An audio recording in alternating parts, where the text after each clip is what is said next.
Vos, querida iglesia, sos parte de todo esto. Es lindo que conozcas, es más grande allá que acá.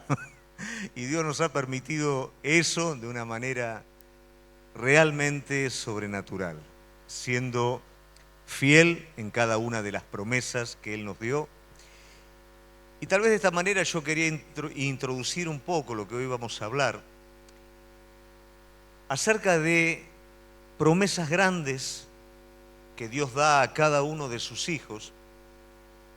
Y tal vez nosotros decimos, sí, Dios a mí me prometió, yo creo, pero usted sabe que una promesa grande de parte de Dios es un desafío. Y justamente yo en esta noche quiero hablar acerca de un hombre de fe y una situación muy especial en la cual Dios le va a dar a este hombre una promesa compuesta, una promesa grande. Y van a suceder un montón de situaciones en este proceso de aceptación de la promesa que tal vez nosotros nos podamos de alguna manera ver reflejados y poder tener una conciencia real de lo que es la fe en un Dios vivo. El día que lo conocí al Señor, yo me enamoré de la persona de mi Señor. Todavía no tenía ni sabía lo que era la Biblia, no tenía experiencia de iglesia, pero sí el Señor supo cómo hacerme entender a través de su persona, y eso me llenó más que ninguna otra cosa en la vida, y siempre digo, me hice adicto a la persona de mi Señor. Luego me preparé en el seminario, y ¿qué pasa cuando nos preparamos? Esto no quiere decir que no tengamos que hacerlo. Es necesario y es fundamental prepararse en la palabra de Dios para servir a Dios, pero a veces sucede algo, y es que sustituimos una cosa por la otra.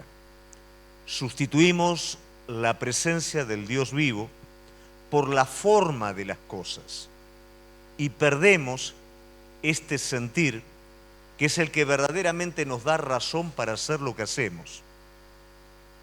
Recuerdo en el seminario, yo apenas un año estuve en la iglesia y fui al seminario, no tenía experiencia de iglesia, solamente conocía a mi Señor y había aprendido a escuchar a mi Señor en el corazón. Y cada vez que abría la palabra y leía la palabra del Señor, no hacía ni más ni menos que conocer más lo que había adentro, aquel que había entrado por medio de su espíritu a mi corazón.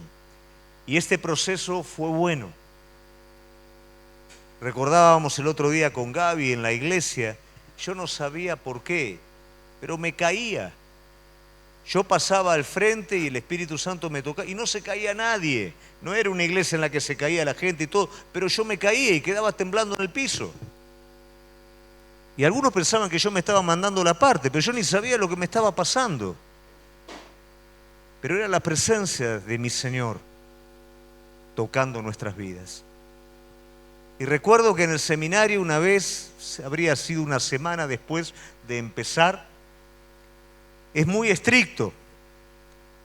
Usted tiene un tiempo determinado para comer, para tomar un tiempo de recreo, y si usted no está en punto, adentro del lugar, a la hora señalada, a usted le ponen lo que en esa época decía, no sé si ahora sigue igual, un apercibimiento. Y esto de alguna manera le manchaba su legajo.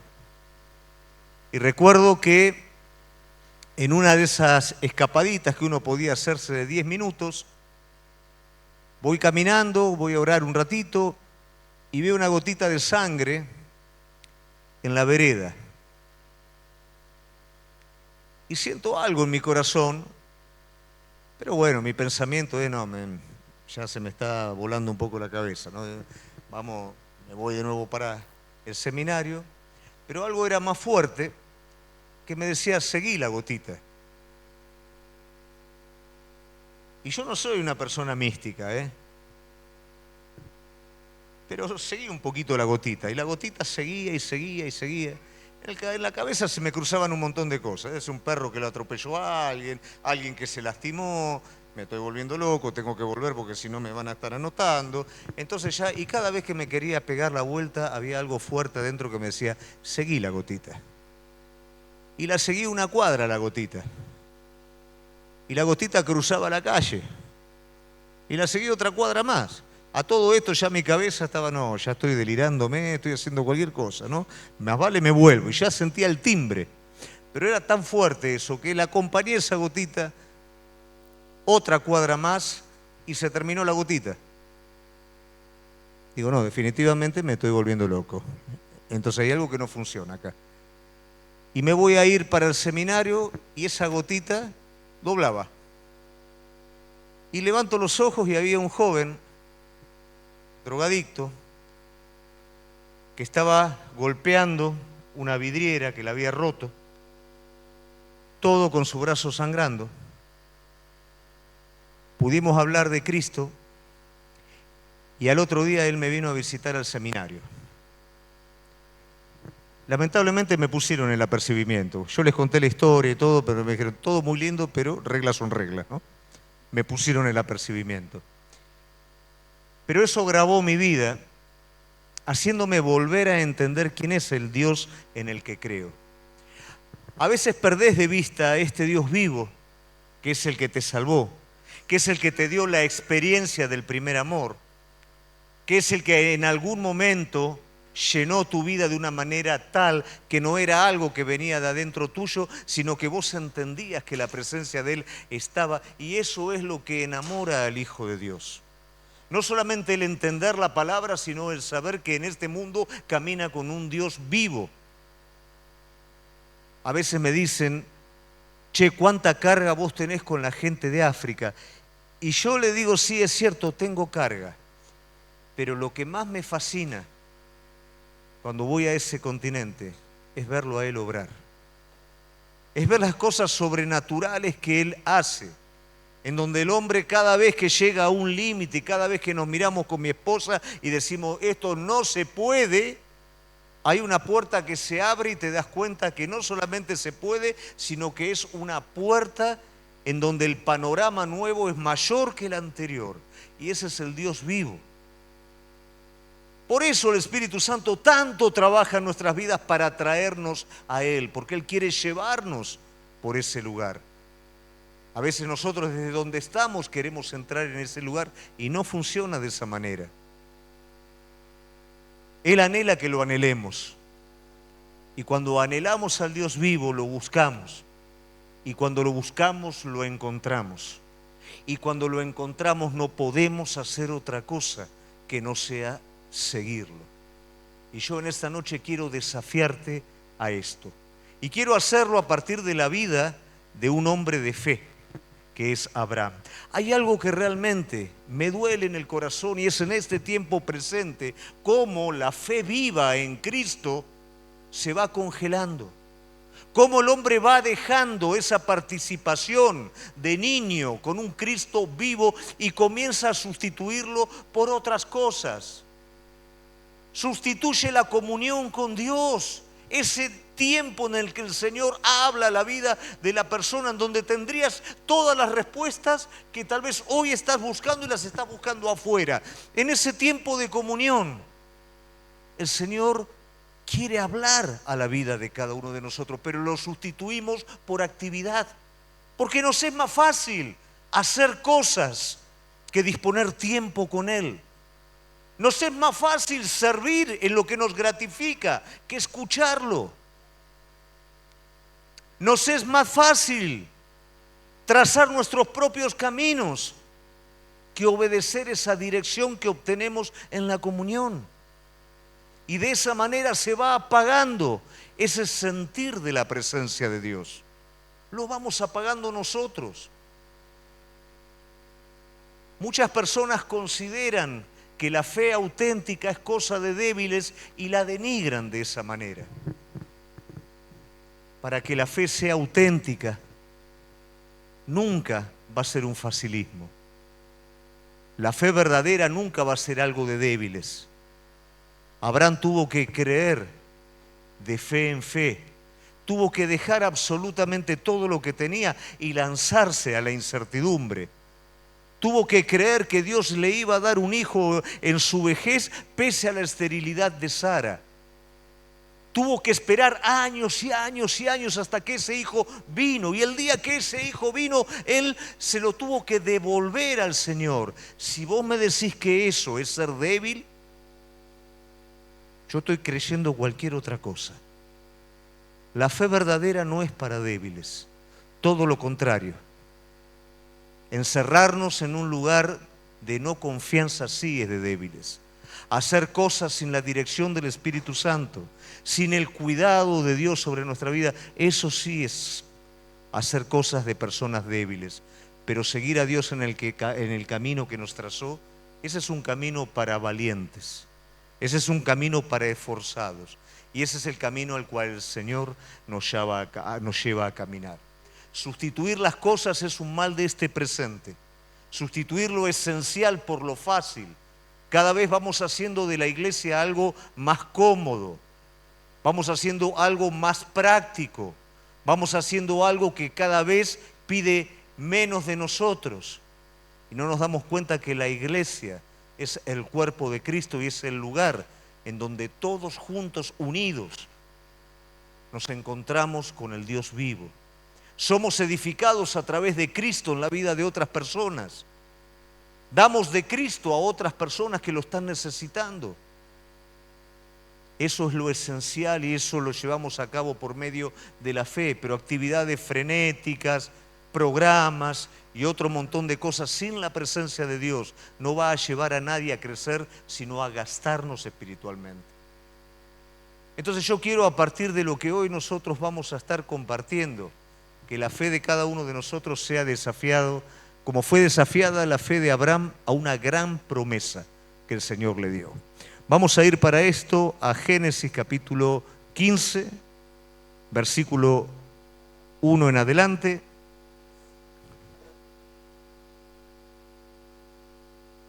Y dice así la palabra de Dios.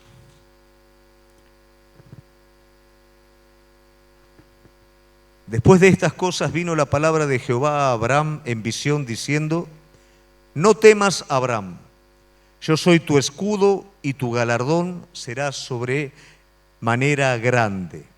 Y respondió Abraham: Señor Jehová, ¿qué me darás siendo así que ando sin hijo? Y el mayordomo de mi casa, ese damaseo Eliezer. Dijo también Abraham: mira que no me has dado prole, y aquí que será mi heredero un esclavo de mi casa. Luego vino a él palabra de Jehová diciendo: no te heredará este, sino un hijo tuyo será el que te heredará. Y lo llevó fuera y le dijo: mira ahora los cielos y cuenta las estrellas, si las puedes contar. Y le dijo: así será tu descendencia. Y creyó a Jehová y le fue contado por justicia. Y le dijo: yo soy Jehová que te saqué de Ur de los Caldeos para darte a heredar esta tierra. Y él respondió: Señor Jehová, ¿en qué conoceré que la he heredar? Y le dijo: tráeme una becerra de 3 años, una cabra de 3 años, un carnero de 3 años, una tórtola también y un palomino. Tomó él todo esto y lo partió por la mitad y puso cada mitad una enfrente de la otra, mas no partió las aves. Descendían aves de rapiña sobre los cuerpos muertos y Abraham las ahuyentaba. Mas a la caída del sol sobrecogió sueño a Abraham y he aquí que el temor de una gran oscuridad cayó sobre él. Entonces Jehová dijo a Abraham: ten por cierto que tu descendencia morará en tierra ajena, será esclava, allí será oprimida 400 años, mas también la nación a la cual servirán juzgaré yo. Y después de esto saldrán con gran riqueza. Y tú vendrás a tus padres en paz y serás sepultado en buena vejez. Y en la 4ª generación volverá acá, porque aún no ha llegado al colmo la maldad del amorreo hasta aquí. Y sucedió que puesto el sol y ya oscurecido se veía un horno humeante y una antorcha de fuego que pasaba entre los animales divididos. En aquel día hizo Jehová un pacto con Abraham diciendo: a tu descendencia daré esta tierra, desde el río de Egipto hasta el río Grande, el río Éufrates, la tierra de los ceneos, ceneseos, los cadmoneos, los heteos, fereceos, los refaitas, los amorreos, cananeos, los gergeseos y los jebuseos. Hasta allí la palabra del Señor. Este capítulo es un capítulo de gran trascendencia, no solamente por lo que el Señor le va a prometer a Abraham, sino que es el primer capítulo en la palabra donde aparece el término creyó y le fue contado por justicia. Esto es tan importante porque esto va a determinar el futuro, y para esto en el Nuevo Testamento el apóstol Pablo va a escribir cartas completas en esta tónica, en esta esencia, pero la primicia está en este capítulo, está en Génesis, está en el Señor hablando y la respuesta que Abraham le va a dar a Dios. Lo que Dios le está proponiendo acá a Abraham no es poca cosa, es una promesa triple. En esta promesa le está prometiendo, valga la redundancia, a él que va a tener un hijo. Le va a prometer que va a tener detrás de ese hijo un pueblo, y le promete que le va a dar una tierra para ese pueblo. ¡Qué promesa! ¡Qué promesa para un hombre mayor, anciano, que ya está contando sus días para terminarlos, y viene Dios y le está prometiendo cosas imposibles? Dios nos da promesas imposibles. Dios nos da promesas que con nuestras propias fuerzas no las podemos alcanzar, pero a veces nuestra actitud no es la mejor. Muchas veces tenemos la actitud de esperar a ver qué pasa. Muchas veces tenemos la actitud de estoy loco, es demasiado. Pero mi pregunta es, ¿cuál es tu actitud frente a las promesas, grandes promesas que un Dios vivo te da? El primer punto que nos encierra en esta palabra es que detrás de la necesidad hay un pueblo. Detrás de la necesidad hay un pueblo. Abraham tiene una necesidad. Si nosotros pensamos un poquito en Abraham, vamos a ver un hombre que responde a un llamado, que deja atrás todo lo que tiene, pero siempre en él estuvo presente una necesidad.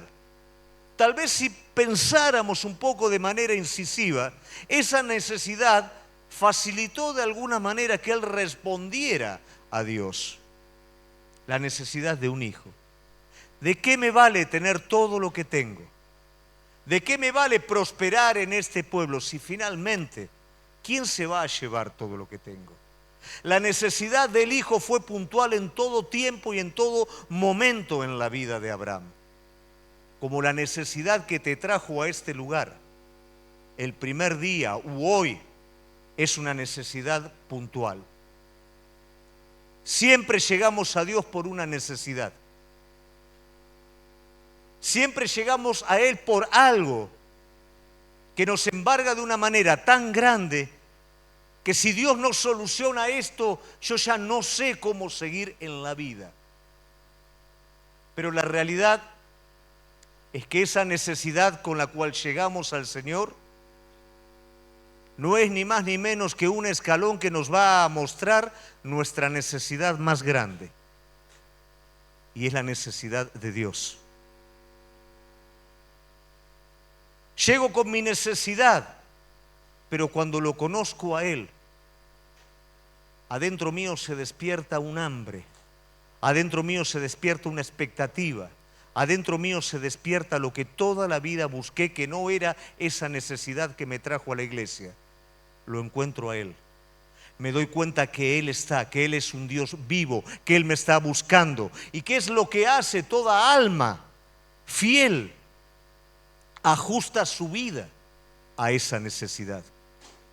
Algunos pasan su vida entera detrás de la primer necesidad, tratando que se resuelva ese problema.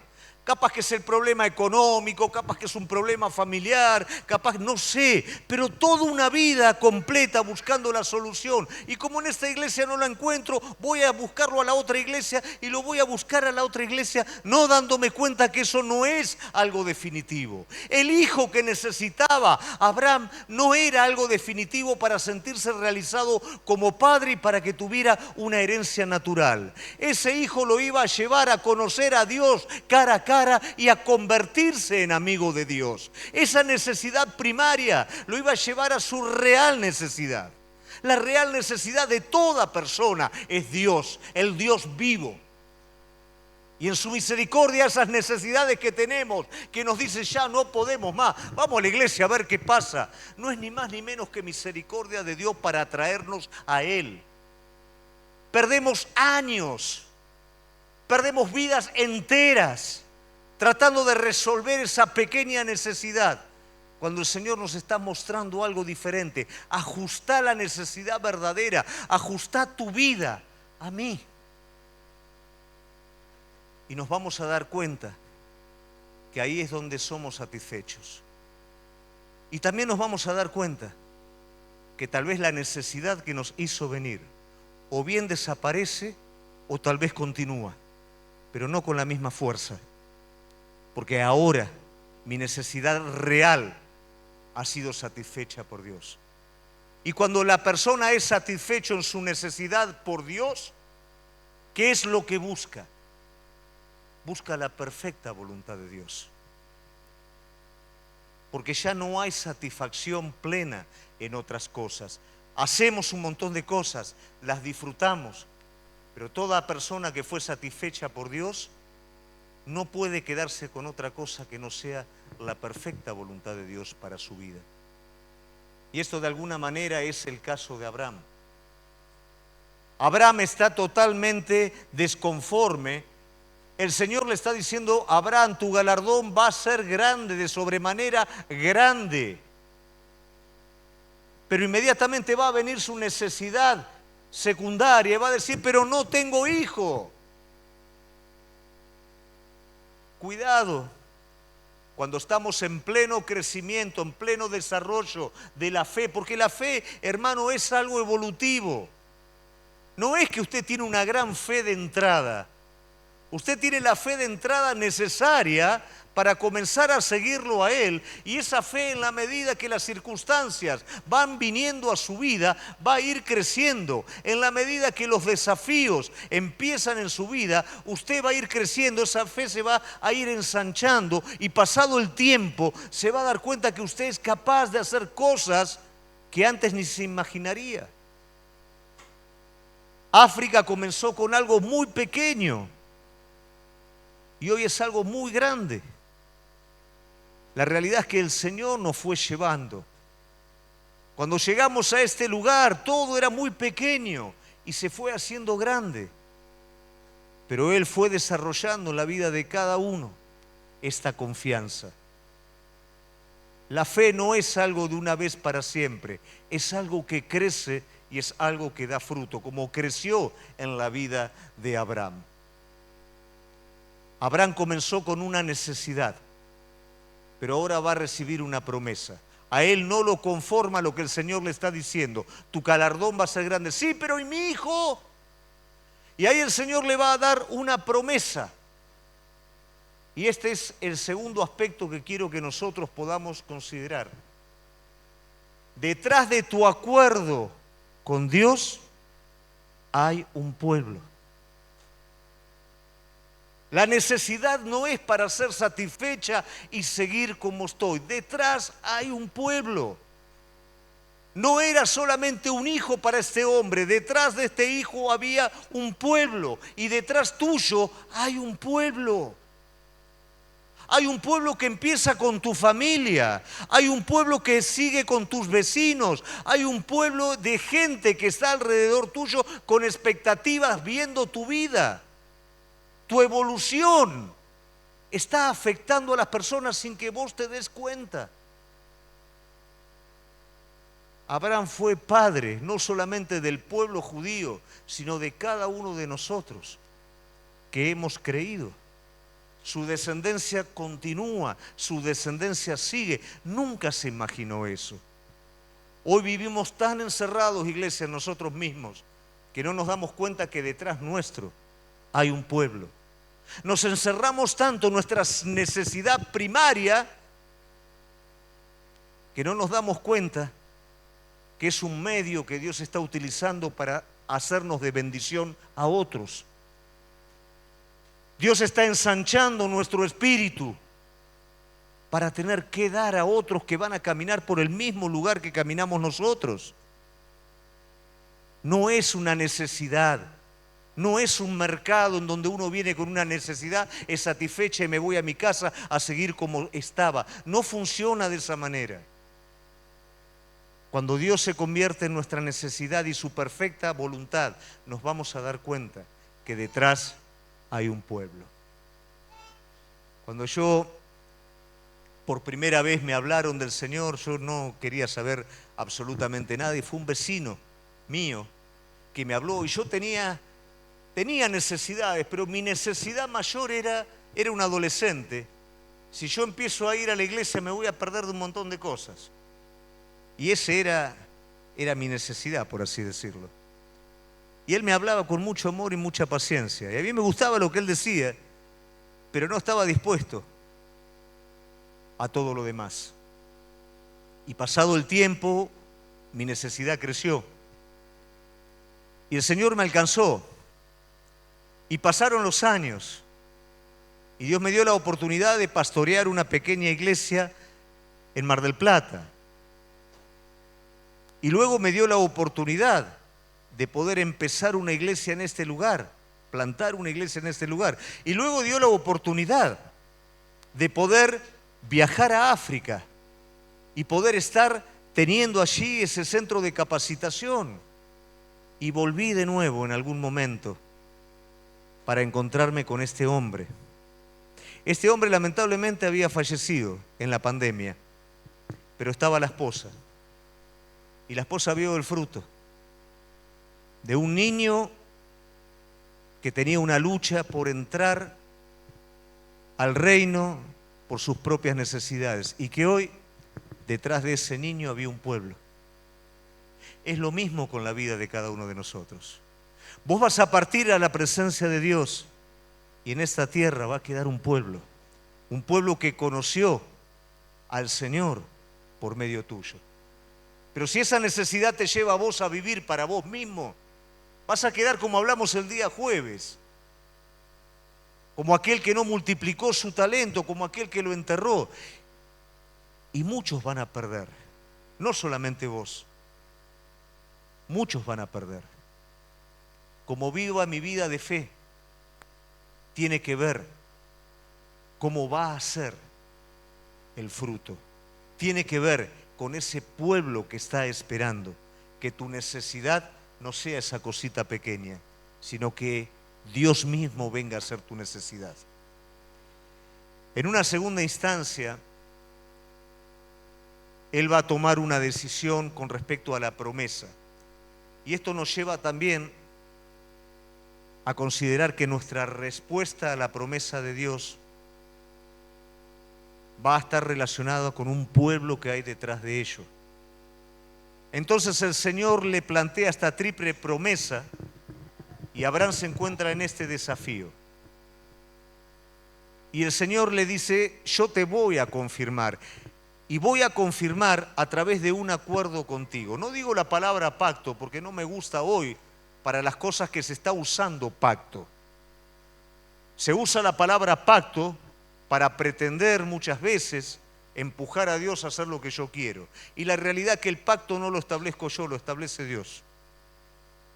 Entonces Dios le da a Abraham la oportunidad de hacer un pacto que él mismo establecería, un pacto que sería un pacto unilateral, un pacto que él le daría a Abraham y que Dios mismo se comprometería a cumplir. Y la pregunta de usted me diría, ¿y cuál es entonces el rol de Abraham en esto? Abraham solamente debía de mantenerse confiado en que lo que Dios le prometió lo iba a cumplir. A veces queremos hacer muchas cosas, cosas que nos den la libertad de sentirnos útil, cosas que nos representen a nosotros mismos, pero cuando Dios se compromete a hacer algo y nos dice, simplemente seguime, simplemente esperá cuando la nube se detiene, avanzá cuando la nube avanza, seguí de noche la columna de fuego, seguime a mí, escuchá palabra a tu espalda que diga, no desvíes a diestra ni a siniestra. Esa es tu parte. La parte de Dios es cumplir esa promesa que para vos es imposible. Detrás de eso hay un pueblo. Abraham podría llegar a ser simplemente padre de Isaac, si hubiera tomado todo para él. Pero si él se mantuvo como se mantuvo, a través de eso llegó a ser padre de un pueblo, padre de nación. Dios le está ofreciendo a él esta oportunidad. Un pacto que no es a media, un pacto que Dios va a llevar a cabo y que Abraham solamente debe de cumplir. Esto es muy importante porque luego Abraham cometería errores que son propios nuestros a la hora de creer. Ese pacto implica yo lo voy a hacer, pero ¿qué pasa cuando Dios dice yo lo voy a hacer y los tiempos se demoran? Comienza a entrar una cierta duda en nuestra vida y nos preguntamos, ¿no será que nosotros tenemos que hacer algo desde nosotros mismos? ¿No será que el tiempo es tan prolongado que estoy perdiendo la oportunidad de hacer? A veces simplemente consideramos como consideró él el recurso que tengo a mano. ¿Quién era? Eliezer, el criado. Dios te manda a hacer algo, Dios te dice, voy a hacer algo. Bueno, entonces, ¿qué es lo que tengo? Es desde acá. O es con mi fuerza. Y ahí nace Ismael, el peor error. El Señor le está diciendo, no es de ninguna de esta manera. Permanecé conmigo que lo que yo prometí lo voy a cumplir. Es una gran promesa. Yo te voy a dar un hijo tuyo. Yo te voy a dar un pueblo y yo te voy a introducir en una tierra. Es demasiado. Pero para Dios nada es demasiado. El Dios que te prometió cosas que todavía no estás creyendo o no te animás a confiar, es el que hace ese pacto unilateral y es el que dice, yo lo voy a cumplir. Tu parte es mantenerte confiado. Tu parte es no meter carne por brazo. Tu parte es no echar mano a tus recursos propios porque soy yo el que lo voy a hacer. Entonces, ¿qué pasa? En medio de esa dinámica, en medio de ese proceso, dice la palabra de Dios que una vez que cortó los animales y los puso de un lado al otro, comenzó a tener sueño, comenzó a dormirse porque el Señor no llegaba. ¿Cuántas veces la demora nos hace perder esa fe viva? ¿Cuántas veces por el tiempo de demora nos vamos durmiendo como las vírgenes? Esperar es la prueba más grande de fe que cada uno de nosotros tenemos. Esperar certifica realmente que confiamos que el que prometió lo va a cumplir. No es que si se demora hago algo al respecto por si él falla. Muchas veces perdemos esta fe viva por esa razón.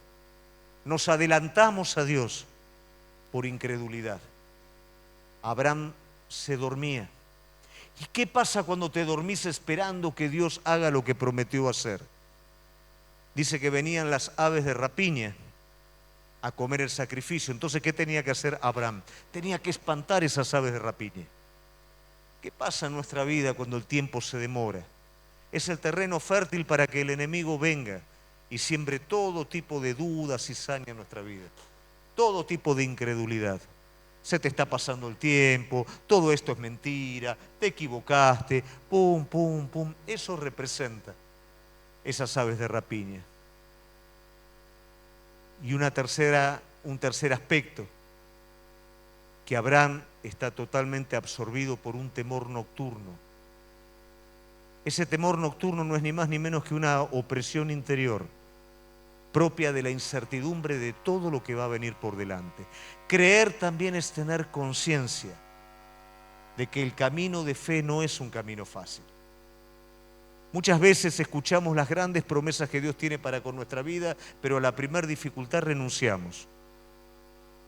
Considerar que las grandes promesas que el Señor nos dio va a estar involucradas con grandes desafíos.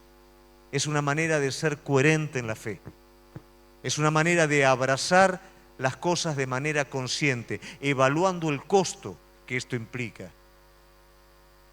El Señor nos dio grandes promesas y yo te puedo asegurar que tanto en la iglesia como en África recién estamos empezando con lo que Dios nos dio. Pero eso también en algún momento me invade el temor de los desafíos.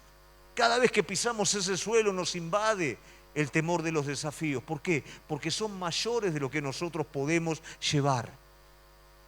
Pero la promesa es grande y es proporcional al desafío. Entonces eso muchas veces trae ese temor, esa incertidumbre. Pero el problema no es que esto acontezca. El problema es qué vamos a hacer con eso. Abraham decidió seguir avanzando. Abraham no se durmió en la espera. Abraham no dejó que las aves de rapiña alteraran el sacrificio. Y Abraham no dejó que el temor lo paralizara. Frente a las promesas que Dios ha traído sobre tu vida, es exactamente igual. Y hay una razón, porque detrás tuyo hay un pueblo. Si vos renunciás, mucho se va a perder.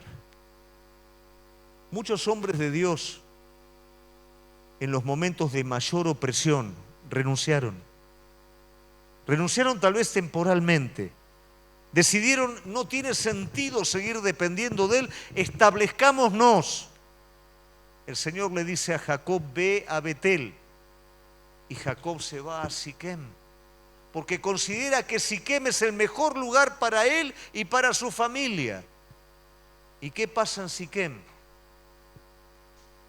Su hija es violada, sus hijos se convierten en homicidas.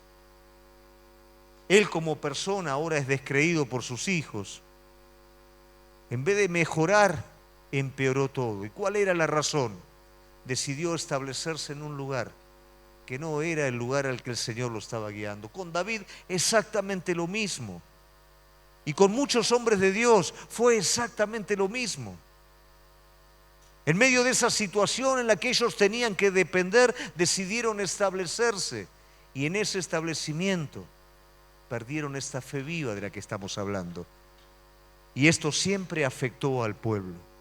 Siempre afectó a su familia, siempre afectó a quienes lo rodeaban.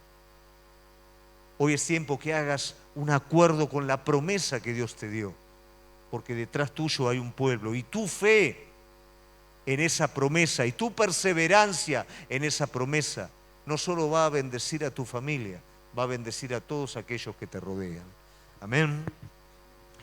Y finalmente, el tercer aspecto es que detrás de la liberación hay un pueblo. Dios le promete a Abraham que después de todos esos años en Egipto, el pueblo finalmente va a ser liberado. Es interesante que vos notes el proceso. Abraham es una pequeña tribu. Recién en Jacob van a sumar 70 personas que se van a estacionar en Gosén, a la orilla de Egipto. Y luego de esos 400 años, que uno dice, pero ¿por qué 400 años presos de Egipto? Esos 400 años los convierten a ellos en pueblo. En un pueblo puro, porque los egipcios no querían cruzarse con los israelitas, y los israelitas tampoco con los egipcios. Pero uno dice, ¿por qué 400 años? Porque después de 400 años ellos decidieron clamar a Dios. La esclavitud no es algo que de la noche a la mañana presenta todo su carácter.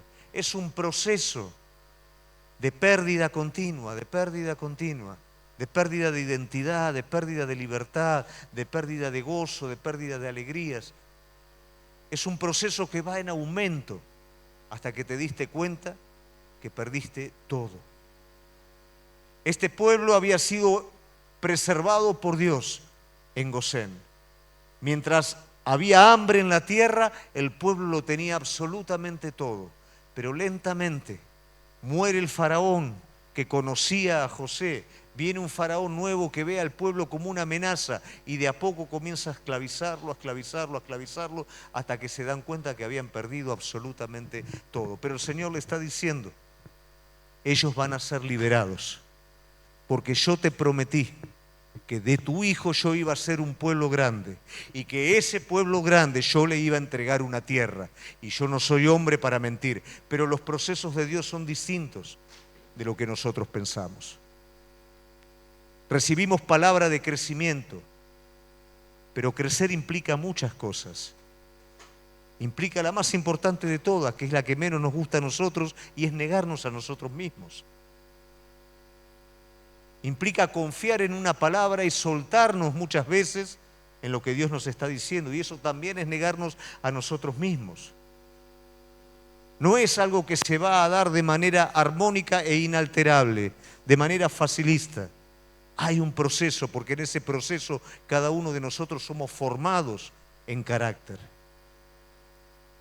Pero el Señor prometió que ese pueblo sería liberado y saldría de Egipto con grandes riquezas, y ese pueblo fue liberado. Porque Dios no es hombre para mentir. Y hubo algo que estuvo presente hasta la entrada de la tierra prometida, pero que también estuvo presente en el sacrificio en el cual Dios estaba confirmando a Abraham. Y fue esa columna de fuego. Fue ese fuego que confirmó después de que Abraham permaneció despierto, después que espantó todas las aves de rapiña, después que sus temores fueron superados, la presencia de Dios descendió y caminó por ese sacrificio, como una columna de fuego. Esa misma columna de fuego, esa misma nube sería la que llevaría al pueblo de Dios de la liberación a la tierra prometida. Eso sería el cumplimiento. Ese fuego de Dios que confirmaba la promesa es el mismo fuego que introdujo al pueblo de Dios a la tierra para que la promesa se cumpliera. Hoy por hoy, vos y yo necesitamos el fuego de Dios en nuestra vida. Ese mismo horno de fuego que atravesó el sacrificio, que no era ni más ni menos que la confirmación de Dios, es la que necesitamos nosotros en nuestra vida. A lo largo del peregrinar en el desierto hubo también presente un fuego que no era fuego de Dios, que era fuego extraño, que era aquello que las personas rebeldes a seguirlo a Dios en verdad y que querían volver nuevamente a Egipto, encendían con sus propias fuerzas, lamentablemente para daño y destrucción de ellos. Pero ese fuego verdadero de parte de Dios solamente desciende en un altar. Solamente desciende cuando el sacrificio está preparado. Por eso cuando Abraham partió las víctimas, ese fuego descendió en ese lugar, dando la aprobación de lo que el Señor había pedido. Hoy por hoy no hay fuego en la vida de muchos hijos de Dios porque el altar no está preparado, porque no hay altar y porque no hay víctima en el altar. El fuego que el Señor hizo descender en los tiempos de Elías solamente lo hizo descender después que el altar de Dios fue restaurado. Por adorar a Baal se había descuidado el altar, y en nuestra vida, por muchos ídolos a los que a menudo nosotros adoramos, descuidamos el altar de Dios. Y luego queremos fuego de Dios, pero la realidad es que el fuego de Dios solamente va a descender cuando el altar esté preparado y cuando la víctima esté puesta en el altar. El fuego de Dios va a confirmar su complacencia sobre las obras que nosotros hacemos. Detrás de toda esta realidad también hay un pueblo que está esperando el fuego verdadero de Dios. Un pueblo que está esperando que el fuego descienda sobre el altar de tu vida. Un pueblo que vos no te das cuenta, porque a veces no te das cuenta, te parecen que tus hijos, ¿no es cierto?, son indiferentes a las cosas que vos hacés, o con las personas con las que vos convivís son indiferentes, pero ellos continuamente están viendo cuán cierto es lo que vos profesás con tu vida, cuán cierto es lo que vos crees, cuán cierto es ese fuego, o es una sensación más del resto de las cosas. Pero ese fuego solamente va a descender cuando haya un acuerdo con Dios, el acuerdo de confiar que Dios es suficiente para hacer todo lo que prometió y yo voy a cooperar con su promesa. Entonces el desafío que en esta noche quiero dejarte es un desafío a la confianza verdadera. Es un desafío a no quedarte con la necesidad con la que llegaste, sino que Dios mismo sea tu necesidad. Su voluntad perfecta sea tu necesidad. Que en este acuerdo que Dios está pidiendo para con tu vida, no quieras fabricarlo vos con tus propias fuerzas, sino que cooperes rindiéndote a lo que Dios trazó como plan y propósito de tu vida. Nadie puede forzar a Dios, solamente podemos seguirlo. Esta salvación, liberación que Dios quiere traer sobre nuestra vida, presta atención, porque va a venir sobre tu vida. Pero muchas veces tomo esta liberación como algo propio para volver nuevamente a Egipto. La liberación que Dios quiere traer sobre tu vida es para que avances a la posesión de la tierra prometida y que muchos con vos te sigan, no que mueran en el desierto por haber perdido la experiencia viva de fe con nuestro Señor. Quiero en esta noche dejarte este desafío. Dios es un Dios vivo. Su presencia está esperando para todos aquellos que la anhelan y la anhelan de verdad. Hacé de Él tu necesidad verdadera, no las cosas. Hacé de su voluntad tu necesidad más profunda y experimentalo a Él cada día de tu vida. Él va a venir y te va a visitar en ese tiempo de búsqueda. Él te va a recordar las promesas que te dio. Solamente te va a decir, seguime, que yo lo hago. Pero vos mantenete firme porque hay un pueblo detrás tuyo que está esperando. Amén. Te invito a ponerte de pie.